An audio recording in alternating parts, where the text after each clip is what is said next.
저는 반도 카메라에서 마케팅을 담당하고 있는 서정훈 과장입니다.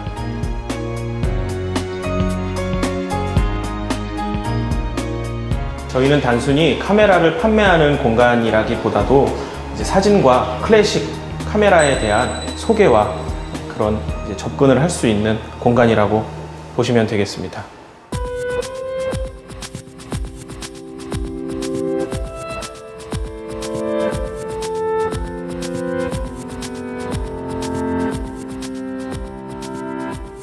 취재를 하기 위해서 반도 카메라를 찾아서 그 서정훈 과장님과 항상 이렇게 얘기를 나누다 보면 마케팅을 하신 게 아니고 뭔가 나한테 판매를 하시려고 하는 것 같은, 라이카를 쓸 만한 여력이 안 됐었는데 어느 순간 그 서정훈 과장과 좀 얘기를 하다 보니까 라이카 카메라가 손에 들려 있고, 지금 이 렌즈가 사실 이 렌즈 가격이 말이 되냐며 제가 약간 분개하던 렌즈였는데 지금 어느새 여기 껴 있거든요.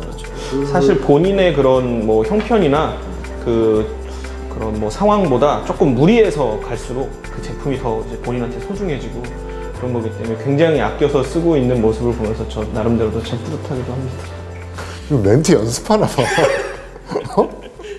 이 카메라라는 게 그 사진 찍는 사람들한테는 좀 신분 증명서 같은 그런 거잖아. 그러니까 이 라이카 카메라를 들고 있으면 사진을 찍을 수 있는 어떤 도구를 들고 있다기보다 이 카메라를 이렇게 스트랩에 걸어서 딱 어깨에 매는 이 동작이 매는 순간 뭔가 그 어떤 결심을 다지게 하는, 뭐 어떤 사람은 스트로보가 주변기로 제일 중요하다고 볼 수도 있고, 뭐 삼각대, 뭐 가볍고 강력한 삼각대가 좋다 뭐 이런 사람도 있을 수 있는데, 나는 이 스트랩이 제일 중요한 것 같아요. 그렇죠. 특히나 지금 라이카 M 같은 경우에는 그 라이카에서 가장 이제 뭐 아이덴티티라고도 볼 수 있는 그런 기계이기 때문에 매치를 해보자면, 네, 이렇게 들어가는 것도 뭔가 좀 더 라이카가 클래식한 카메라이기 때문에 더 클래식하게 이렇게 보여줄 수도 있고. 아니 내가 사실 이 빨간색 스트랩을 고른 이유가, 내가 이거 너도 알다시피 그 내가 좀 할부 오래 끊어서 샀잖아 카메라를. 네, 그렇죠. 그러다 보니까 이 빨간 스트랩으로 눈에 좀 띄고 싶다. 그런 게 좀 있었던 것 같아. 그래 나도 여기서 지금 계속 스트랩을 보게 되는 그게 자꾸 눈에 띄는 거. 이런 게 이제 좀 질감이 좀 독특하죠. 약간 팔찌로 해도 예쁘겠다 이거는. 이 스트랩이라는 게 사실 갈아 낄 하등의 이유가 없는 물건인데 여러 개 갖고 싶고, 그러니까 넥타이처럼 뭐 매일 매는 것도 아니고 카메라 들 때만 필요한 거니까 뭐 그냥 하나만 있으면 되는 건데도 자꾸 색깔을 바꾸고 싶고 그런 게 정상인 거죠. 같은 카메라인데도 어떤 스트랩을 끼느냐에 따라서 또 이제 달라질 수도 있고, 그 스트랩으로 인해서 촬영할 때도 어떠한 그런 그 촬영 자체에 대한 거를 또 즐길 수도 있는 거고.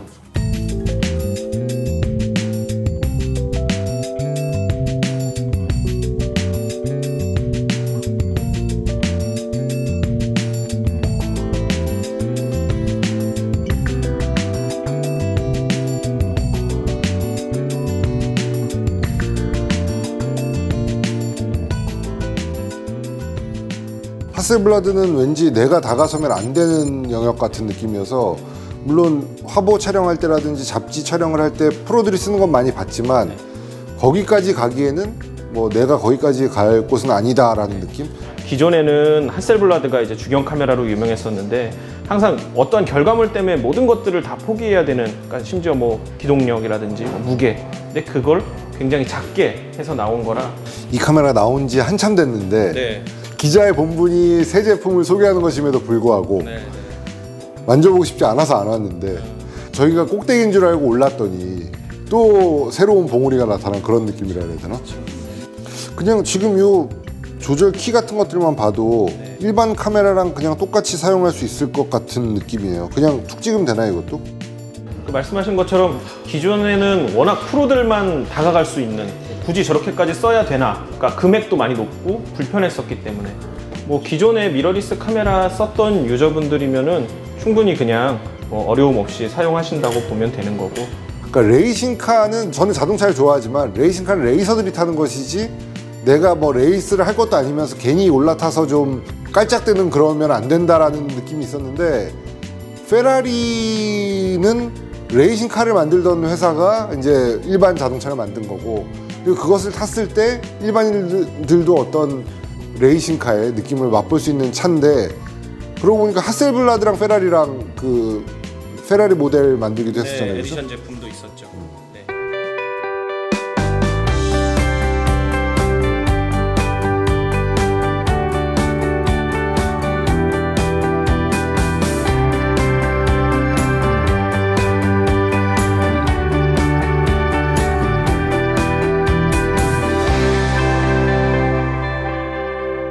우리가 사진을 찍으러 전 세계를 다니잖아요. 가장 기억에 남는 곳은 어디셨어요? 기억에 남는 것은 아무래도 나미비아 아닐까? 그죠? 저도 진짜 문자 그대로 5대양 6대주 다녀봤는데 나미비아 여행이 가장 기억에 남았던 것 같아요. 근데 우리가 지금까지 그 수많은 뭐 북극에 가장 가까운 도시부터 뭐 아프리카, 유럽, 뭐 일본 안 가본 곳이 없잖아요. 함께 같이 다니면서 사진을 계속 다 찍었었는데 그 중에 사진집으로 내자라고 생각했던 건 사실 나미비아가 유일하거든요. 근데 이 사진집이 이제 선배랑 저랑 같이 냈던. 나미비아 가서 딱 보는 순간 뭐 어떤 새로운 에너지를 막 이렇게 충전하는 듯한 느낌? 뭐 그래가지고 그게 너무 좋더라고요. 카메라 앵글, 광각 렌즈를 낀 카메라 앵글 어디에도 인공물체가 하나도 없이, 인공물체라고 하면 이 근처에서는 카메라밖에 없는, 근데 그 상황을 딱 남길 때 아주 그 기분이 뭐랄까 되게 묘하더라고요. 욕심이 좀 생겼던 것 같아요. 그 이전까지는 카메라에 대한 욕심이라 그러면 그게 그냥 단순한 무력이지 뭐 진짜 뭐 좋은 사진을 남겨야겠다 그런 욕심은 아니었던 것 같아요. 그래서 뭐 좋은 사진은 사진가의 몫이다 라고 생각을 했었는데, 거기에서 그 진짜 말로 형용할 수 없는 그 빛깔 이런 걸 보니까 뭐 이렇게 뭐 지금 뭐 말로 형용할 수 없는 빛깔, 저는 그걸 글로 표현해야 하는 직업임에도 불구하고 상투적이더라고요. 그러니까 아 이거는 내가 말로 설명할 것이 아니라 사진으로 표현해 줘야 된다. 근데 그거를 만약에 선배랑 같이 가지 않았다면 저는 그 여행의 진짜를 전달할 수 없는 거잖아요. 그러니까 나도 사진을 찍어야 되겠다는 생각을 그때 처음 했던 것 같아요. 선배는 이 나미비아 사진집에서 가장 마음에 드는 사진이 어떤 거세요? 첫날 우리가 그 숙소에서 잠을 잤잖아. 근데 이제 시차가 좀 있다 보니까 좀 일찍 깬 거야. 근데 딱 나갔는데 막 하늘에 은하수가 막 별이 쏟아지는 거야. 그래가지고 와, 이게 바로 아프리카. 그쵸, 우리가 은하수라는 단어는 누구나 알고 있지만 은하수가 뭔지 실제로 본 사람은 그렇게 많지 않을 거예요. 여기 보면은 아마 그때 내가 죽였나? 이게 뭐 그닥 최선을 다해서 찍지는 않았는데 그냥 이렇게 되는 조건 안에서 찍었는데도 이 은하수가 진짜 은하수, 영어로는 밀키웨이인데 이제 하늘을 보면 하얀색 띠가 쫙 이렇게 가 있는 모습이 진짜 뭐 다른 데서는 접해보지 못했던 그런 장면이었죠. 근데 아프리카는 그냥 밤마다 그냥 은하수가 쏟아지는 거야. 그래가지고 느꼈지. 와, 그래서 아프리카, 오염되지 않은 아프리카. 저는 그때 M을 계속 들고 있었거든요. 완전히 이 카메라에 반해가지고.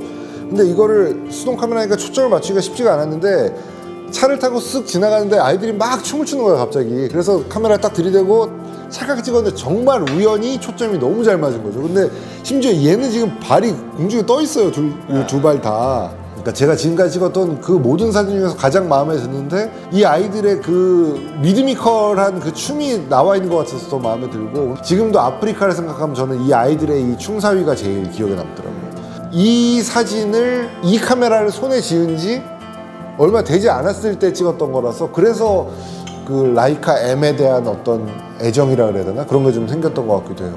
이런 카메라는 사실 찍기도 불편하고 초점 맞추기도 힘들잖아. 하지만 생각하면서 천천히, 그다음에 그 라이카만의 어떤 그 뭐랄까 특징이 있어요, 카메라가.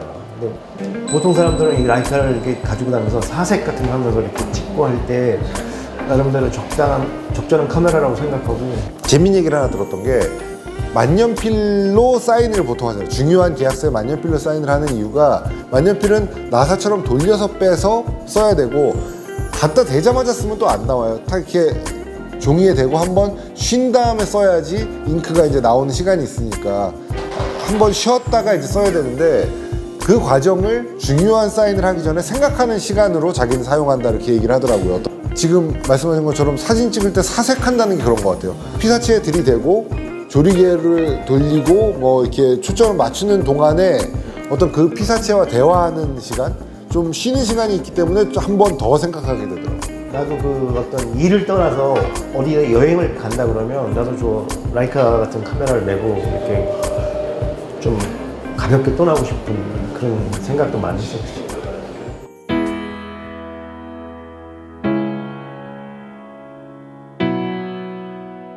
저한테 사진이란 여러 가지 의미가 있는데요.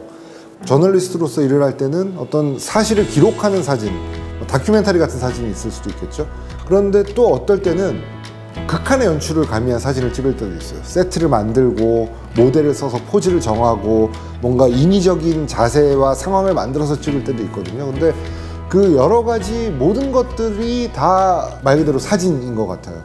내 삶을 기록하는 데 있어서 여러 가지 상황에서 볼 수 있는 것 같아요. 그래서 우리가 지금 누구나 스마트폰을 들고 있기 때문에 사실 누구나 포토그래퍼예요. 이제 예전처럼 거창하게 거대한 렌즈를 단 사진을 들고 있어야 포토그래퍼가 아니라 지금 누구나 훌륭한 포토그래퍼가 될 수 있거든요. 그러니까 우리가 글을 쓸 때 소설을 읽고 시를 읽고 하면서 많은 것들을 생각해서 쓰잖아요. 사진 공부라는 게 뭐 조리개 수치를 매수로 놓고 셔터 스피드를 매수로 하고 이거는 그냥 수학 공부만 하는 거나 마찬가지인 거죠. 근데 사진전, 지금 제 뒤에 있는 것처럼 어떤 사진전에서 사진을 본다거나 아니면 사진집을 본다거나 잡지를 보면서 빛이 어떻게 들어와서 피사체를 어떻게 비추는가를 본다거나 혹은 몸을 어떻게 했을 때 그 곡선이 참 예쁘더라든지 그런 것들을 좀 연구해보고 찍는 것도 좋을 것 같아요. 그런 것들을 할 때 사진에 대해서 좀 더 생각을 해보면 우리가 좋은 사진을 남기는 데만 도움되는 게 아니라 살아가는 데 분명히 도움이 되지 않을까.